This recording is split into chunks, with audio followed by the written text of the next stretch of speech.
this nagging voice in the back of my head saying, you are creating more division. And I reasoned it away for a while. People that had supported me turned on me. I became very discouraged, and I went through a really difficult phase of struggling mentally with, is this really what I'm supposed to be doing? Because I have worked so hard to get to this point, and I'm not seeing the success that I need to see. I'm a work from home mom. I don't have a fancy camera. I'm filming right now from my phone, and I'm not going to sacrifice my kids growing up for my career. Then I went out to coffee with a friend. She asked me a pressing question. She said, tell me about your passion behind the podcast. This is this massive dream that I've had within me. I don't know how I'm going to get there. And Diane said back to me, you should see the way your eyes light up when you talk about this. This is what you are supposed to be doing. Don't be afraid. And in that moment, it all became clear to me. I am setting my fear aside, and I am going for it.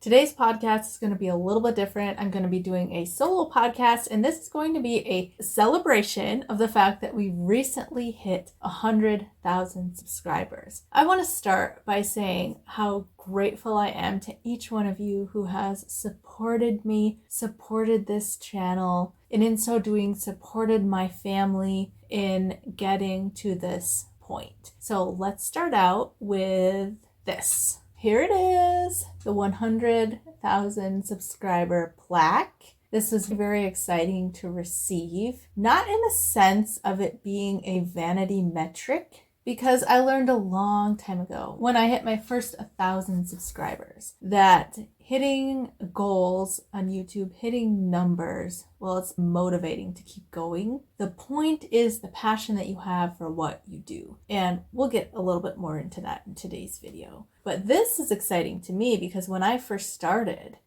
100,000 subscribers seemed so far off in the future that it felt a little bit unattainable. But here we are. And there's something in me that knows that if I can hit 100,000 subscribers, if we did this once, we can do it 9 more times and hit 1 million. I'm just putting it out there right now. That's where we're headed. All right, so I would like to share a little bit about the history of this channel. For those who may be new subscribers, I'm going to share a lot more in depth how this channel has evolved. Even for those who've been around from the beginning, I'm going to share some things that you likely don't know because I've never shared publicly. And then there's going to be a huge announcement at the end, a change of direction with this channel. So stick around for that. How did Love Covered Life podcast first begin? It started back in 2018, I believe. I had been going through a personal journey of deconstructing from my Christian faith.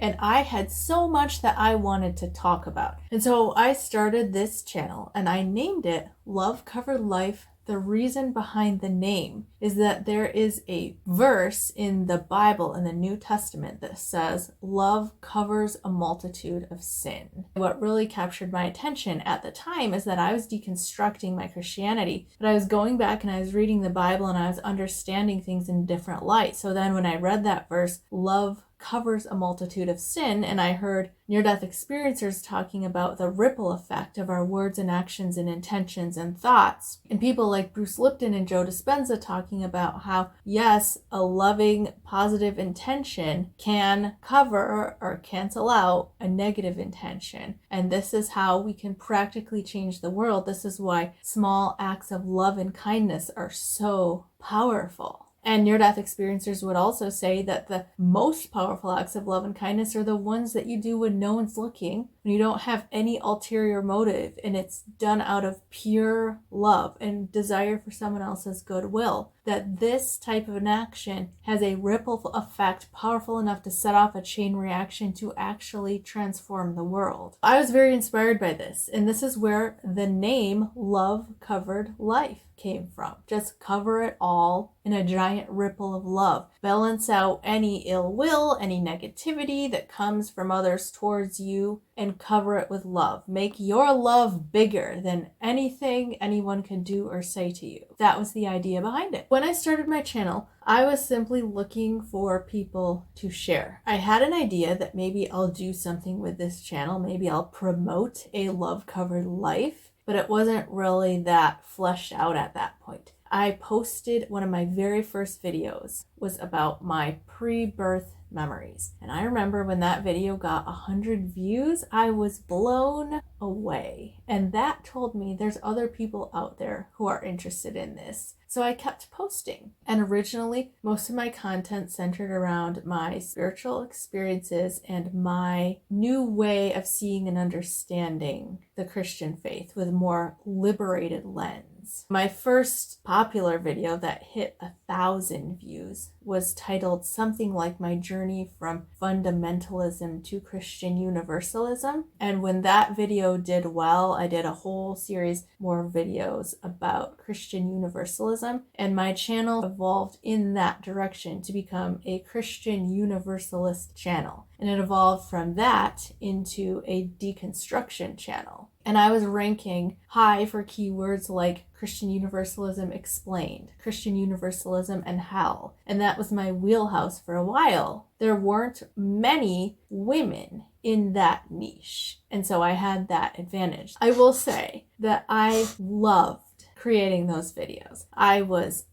living my passion at the time. I would stay up late and get up early just creating videos, and the channel just continued to grow. And it was fun because it was controversial, and there was so many fun title and topic ideas that you could come up with in that niche. And there's a lot of positive feedback because there's a whole wave of people who are deconstructing and very little resources out there, very little groups out there for people like that. And so I felt like I'm really making a difference, and I loved it so much. And yet in the back of my mind, this began to nag at me. It started to not feel in resonance. And I reasoned it away for a while. I'm doing a lot of good. I'm helping people who don't have anyone else to talk to. I'm offering arguments and support and the logic behind deconstruction and Christian Universalism. People who are desperately seeking this information. I would hear daily from people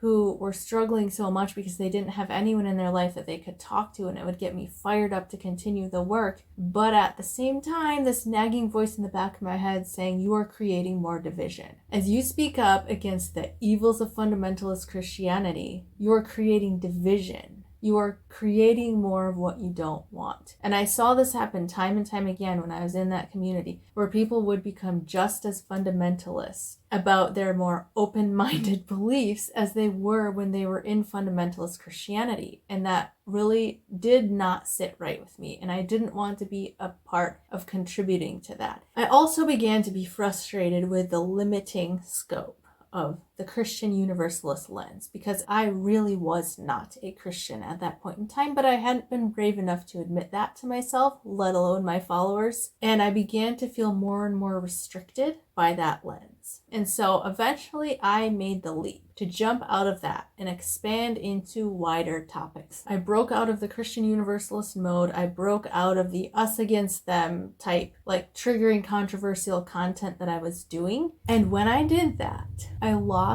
a lot of my following. People that had supported me and cheered me on and supported my channel turned on me. Had a lot of really negative things to say. And it sort of proved my point as to why I didn't want to continue promoting that type of attitude. So that was difficult for me, losing people's support. But I knew that I was not supposed to continue in the same direction. Around this time, I did my first near-death experience interview with Howard Storm. And I reached out to him just because he was one of the first stories that I had discovered and one of the most meaningful to me personally. And I just simply wanted to talk to him. I had no intention of being a podcaster. I didn't even think he was going to respond to me, but he did. And he said yes. I posted the interview and the views skyrocketed far above what they normally were on my content. And so I decided, okay, if he said yes, maybe someone else will say yes. So I emailed like 5 more people, and all of them said yes. And so I started doing these near-death experience interviews, and I started posting them. and they were all getting more views than my typical content was. So over the course of the next year or so, almost everybody that I invited on the channel said yes. And if you are in the podcasting space, you know that is not a thing. That does not happen. But it couldn't have been a more clear guidance that I was supposed to go in the direction of podcasting. During those early days of doing near-death experience interviews, I was one of the only ones in the niche. There were a few of the forerunners that we all are so inspired by and respect, such as Karen Swain, We Don't Die Radio, NDE Radio. There's a couple others who I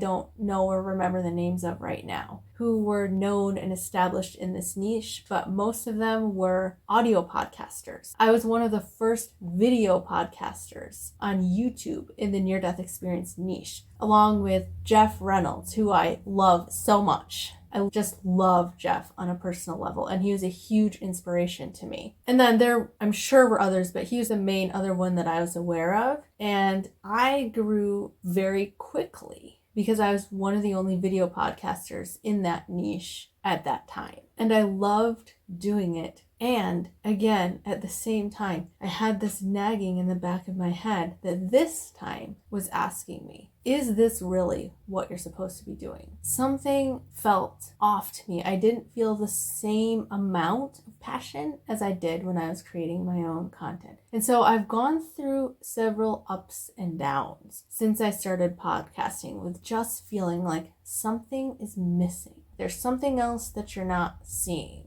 I couldn't figure out what it was. My podcast was very successful in those first couple of years of doing interviews. I was able to quit my part-time job. Up till that point, I had worked 60 hours a week on the podcast and 20 hours a week outside of the home to help pay the bills, as well as homeschooling my children. So you can imagine the demands on my health and my time. I was able to quit my part-time job and work on the podcast full-time. And I was able to bring in a sustainable income. I was also able to hire an editor. Things went really well from a growth standpoint, an algorithm standpoint, and a financial standpoint for quite a while. And then we began to hit a slump. At first, I thought it was because the near-death experience niche on YouTube was becoming more and more saturated. This is an incredible thing, and it's so exciting to see the reverberation effects of this in society as near-death experiences and spiritual experiences become more and more accepted, become more and more part of public knowledge and understanding and acceptance. And so it is a good thing that the niche is becoming more saturated. But with that comes more competition. And also with that comes people jumping into the niche who have a lot more resources available to them. If I am being completely honest from a human perspective with you guys, I began to feel like I can't keep up with the competition that is now in the niche. I started to have to become more and more dramatic with my titles and my thumbnails to get the clicks and views that I needed, to bring in the income that I needed to feed my children. It also feels to me like the niche has moved away from the simplicity of sharing the near-death experience to a lot more clickbaity type stuff. For me, my inbox is filled for the most part now, not with people who have a simple story that they want to share about their spiritual experience, but from people who are claiming to be a starseed from the Pleiadians, or to be able to talk to dragons, or to have a spirit marriage to somebody in the Andromedan galaxy, or what have you. 95% of the emails that I get from people are along these lines. Please hear me. There is no judgment. I'm not saying that people like this aren't legitimate or that these things don't happen. And I know some of my podcaster friends who do interviews like this, and that's absolutely fantastic if that's what they feel called to be doing. For me, it's not what I feel called to be doing. And it started to feel more and more like I'm being pushed into a niche that I don't want to be in. I'm losing track of my passion and myself. And because there's so much more competition in the niche, I have to do it. I felt a little bit caught in the current of playing the YouTube game. To keep up, to get my videos seen, I'm competing with people who have whole teams, who have the best cameras and podcast equipment, who have personal connections to big guests. I even interviewed with one of the biggest channels in my niche and found out that they are a whole company that runs multiple channels, and you never see any of them because they have a person that does their interviews for them. I began to feel really discouraged when I learned that, because I'm a work from home mom that's just trying to provide for my family and my editor, pay my taxes. I don't have a fancy camera. I'm filming right now from my phone. I'm a work from home homeschooling mom of 3. Up to this point, I have had my kids home with me all day, every day, which is how I like it. I do not have dedicated work hours. I have to cap my work so that my kids are not bored all day while my partner and I are working. We both work from home. So they have to be quiet when I'm on a call. I have to limit the number of calls I can do. And I'm not going to sacrifice my kids growing up for my career. So I capped the hours that I'm able to work long before I had grown this channel to the point where I could support a team or where I could buy the nicest equipment. And when my channel hit a slump earlier this year, my income went down and I became very discouraged, and I went through a really difficult phase of struggling mentally with, is this really what I'm supposed to be doing? Because I have worked so hard to get to this point, and I'm not seeing the success that I need to see to justify the hours that I'm putting into this. I felt discouraged and frustrated, even with all the spiritual knowledge that I have, even with all the spiritual experiences and growth that I've had. It's important to acknowledge that, to allow yourself to be human. Sometimes you feel frustrated, and you have to allow yourself to feel that way and let that be okay. But I continued to seek for answers, to ask for guidance, to say, please show me what I'm missing. Show me my blind spots, because this isn't working for me. Then I went out to coffee with a friend and colleague of mine that I met in this space, actually, Diane Kaber of the Differing Together Network. And we had a very elevated conversation surrounding our vision for our work. And during that conversation, she asked me a pressing question. She said, tell me about your passion behind the podcast. And at that point, I had been feeling very frustrated with where I was at. And I had to think about my answer. And for me, that was the first clue. I should know what my passion is. And then I started telling her, and I just let it all out. And I told her, look, I absolutely love what I do. I absolutely love being a safe space for people to share about their personal experiences. But there's all of these other topics that I wish I could cover as well. I'm so passionate about spiritual growth and evolution, but that's not the only thing I'm passionate about. I care so deeply about the earth, about the soil and the trees and the rivers and the lakes and the oceans and the sunsets, the fireflies and the butterflies and the crickets and the deer, the possums and the turkeys and the rabbits that migrate through our yard. I love the earth so much that I can cry thinking about it. I have loved the earth since I was a child. Yes, divine bliss has always been my first love because I have pre-birth memories and I remember what that feels like. But the earth has also been my first love. Even back to when I was a child, all I wanted as a child was to run through a field of wildflowers, to be able to put my feet in the river rather than just looking at it as we walked by. I used to go to my grandpa's farm 1 or 2 weeks out of the year that we visited him, and I would be in the pens with the lambs and the calves. I didn't care that I was getting covered in mud and feces and whatever. I just wanted to be with the animals. When I was in college, instead of studying, I would hike in the ravines and I would climb by myself in these absolutely beautiful hills covered with forest. And then my classmates would look at me funny because I would come in covered in dirt and smelling like the forest, and I didn't care. It's been my heart's desire for years to grow fresh food from the earth and feed homeless and low-income people, to educate people on how to heal themselves, to raise awareness about healing technologies that can heal the earth and humanity along with it, and to end cruelty to humans and animals and to the earth itself. And now, as an adult, I have these huge visions and these huge dreams. I would love to be able to grow a food forest with regenerative agriculture on thousands of acres of land in my area to help restore the soil, restore the climate, bring carbon into the earth, feed homeless and low-income people with what grows on my property, and rescue animals from slaughterhouses and allow them to live out their lives in peace on my land while they help to restore the natural ecosystem.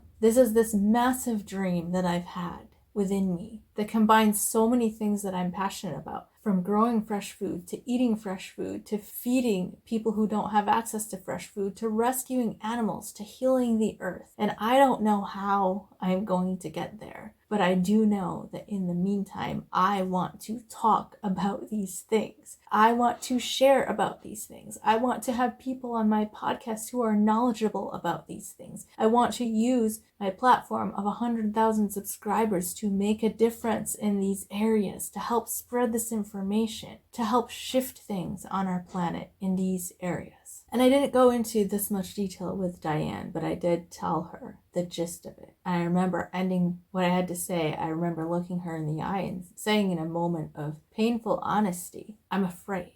I have children to feed. If I switch topics and I lose my income, that's not a risk that I can take. And Diane said back to me, you should see the way your eyes light up when you talk about this. This is what you are supposed to be doing. Don't be afraid. And in that moment, it all became clear to me. My views haven't been down, and we haven't hit a slump because the NDE niche has been saturated. It's because, once again, I am supposed to expand out of that niche. That niche has it covered. There are so many amazing people who are in that niche, who might just interview near-death experiencers for the entirety of their podcast career, and that's 100% what they're supposed to be doing. And I plan to continue interviewing near-death and spiritual experiences because it is a huge passion of mine, but it is not the entirety of my passion. And it's time for me to embrace everything that I'm supposed to be doing. I feel very strongly that this milestone of hitting 100,000 is a new beginning for this channel. We have enough reach on this channel now to really make an impact and take things to the next level, and that's what I intend to do. I am at a point now where I can get guests that I wasn't able to get when I had 10,000 subscribers. I am setting my fear aside and I am going for it. That entire time that I was asking for direction, like feeling frustrated and just discouraged, like, why is this happening? Why am I hitting a slump? Why am I not growing as fast as other channels? And it took me having my eyes open to see that I was letting fear hold me back from living my full purpose. And I couldn't even see that I was doing it until Diane put me in the right conversation and asked me the right question to open my eyes. And so starting in October this year, things are going to be shifting. I will absolutely be continuing with near-death experience interviews and spiritual experience interviews. I will absolutely still be diving into the spiritual niche because, like I said, for me, it's two loves that I've had. One with spirituality and divine connection, and the other with the earth. It's the divine father and the earthly mother, as the Essenes used to say. They're both two sides of the same coin. And so I plan to now incorporate both. I am planning an incredible new season of interviews, which will be released from October to December of this year. And I have a fire list of guests lined up so far. I am talking to people about energy healing technologies that have the potential to heal the world, about sustainable energy technology, about the diet for world peace, about all variety of different kinds of healing, from vibrational healing to mind healing. My goal is to put out as much information as I can to help people practically embody and implement the message of the near-death experience, which is that simple acts of love and kindness are what will change the world. Going back to the title of this podcast, Love Covered Life. And that we have to learn to live in peace and harmony on this earth if we want to transition into a beautiful and peaceful paradise on earth. That this not only is possible, but will happen. It's just a question of how we get there. So I have a huge vision for this channel. There's going to be a lot more focus on the earth, on growing food, eating a whole foods diet, how we can heal the planet. There's going to be a lot more focus on how we can heal humanity on both a physical and a spiritual level. And we're also going to continue with the spiritual experiencers and teachers. Let me know what you think. I have so many different ideas for topics that I want to branch into. I haven't secured guests for all of them yet. Some other topics I'm looking at getting into would be regenerative farming, conscious parenting, interfaith dialogue, anything that can be positive and healing for the planet, to help people cross religious boundaries, to help us learn how we can bring up a generation of conscious and spiritually aware children, how we can heal the earth, how we can heal each other. I'd love to even highlight people who are doing things in their sphere of the world, living their unique dharma and making an impact.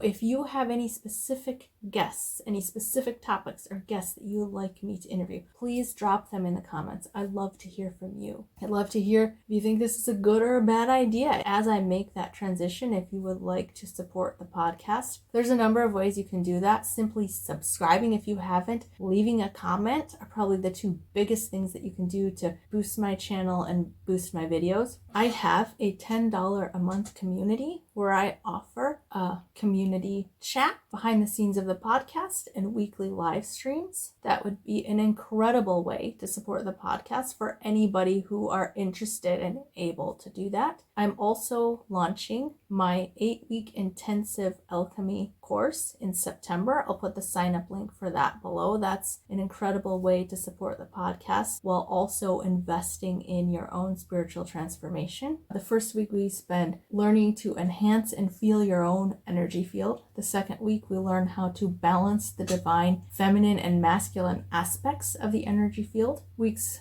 3 through 5, we spend alchemizing and balancing the lower 3 energy centers to support a powerful spiritual awakening in the heart. Week 6 and 7, we move up into the heart and we focus on opening the heart, expanding the heart energy, moving into abundance consciousness. And in week 8, the final week, I teach you advanced manifestation techniques. The same exact manifestation techniques that I used to create this channel, to get into this house, to be able to live my purpose in the first place, and to create so many other smaller things in my life. This course really is the culmination of my spiritual path up until this point. I've poured everything that I've learned along the way in my search for divine bliss and consciousness expansion into this course. And if you really do the work, you can transform your consciousness in 8 weeks and start to ground in a state of bliss and abundance and gratitude and joy. It really is so worth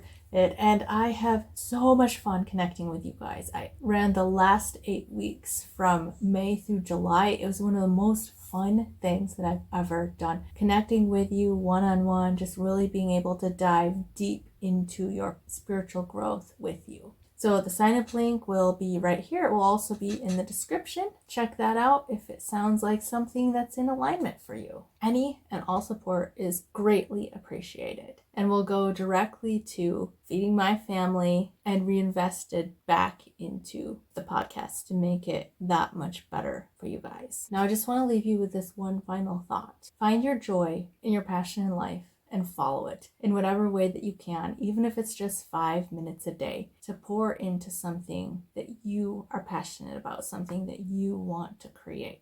And when you do that and you trust the outcome of that to the universe, your way will be made clear before you. Thank you so much for watching. I will see you on Monday with a regular podcast episode.